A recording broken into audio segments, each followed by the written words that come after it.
When Rod Watts took over as head coach of the Lansing Eastern boys varsity basketball team 4 years ago, the program looked at the very least dismal. The team was consistently finishing last or near the bottom of their conference, and everyone, including the players, seemed to be losing interest. The Eastern Quakers had not won the Capital Area Athletic Conference, or CAAC Blue Division, since 1991 and didn't see a title in the near future. Watts, who had previously been an assistant coach at Lansing Everett, set out to change that. Assistant coach Thomas Benson said the immediate change in the team came as a result of the discipline that Coach Watts instilled. The team only practiced at 6 o'clock in the morning for the entire first year. Coach Watts explained, "I wanted to get guys who were committed to basketball." Coach Benson added that performance in the classroom became an important issue as well. "If you didn't do the work in the classroom, you weren't going to play," he said. After weeding out the uncommitted players, the team began to move forward.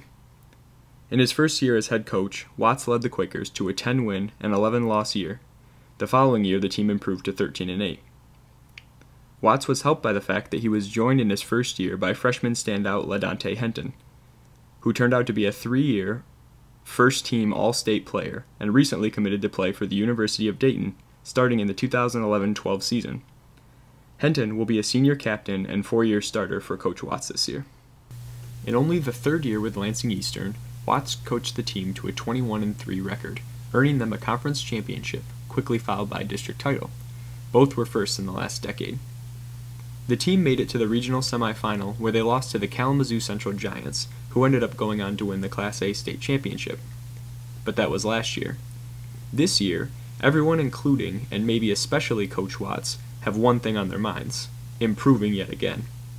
A 3-loss season leaves little room for improvement, but everyone's buying in. The capability of winning a state championship has been on the team's mind since the end of last year. Both coaches like their team's odds even better with the arrival of sophomore transfer Steve Haney Jr. from East Lansing High School. Haney, a 6'6" forward, is already being scouted by colleges and said that some Big Ten schools have already talked to him. As for the state championship hopes, the head coach admitted that excitement is running high. "These guys are jacked to the ceiling," said the head coach. "Part of me wants to tell them to tone it down, but the other part thinks it's helping with their practices and mindset." Health is one of the few concerns of the coach.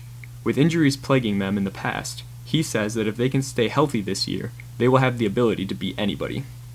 As for the final year of coaching Henton, Watts expects him to step up his leadership role on the team even further. The coach said, "It was good for him to sign the scholarship and get that out of the way so he can focus on winning Mr. Basketball and being an all-state player again, and winning with this team."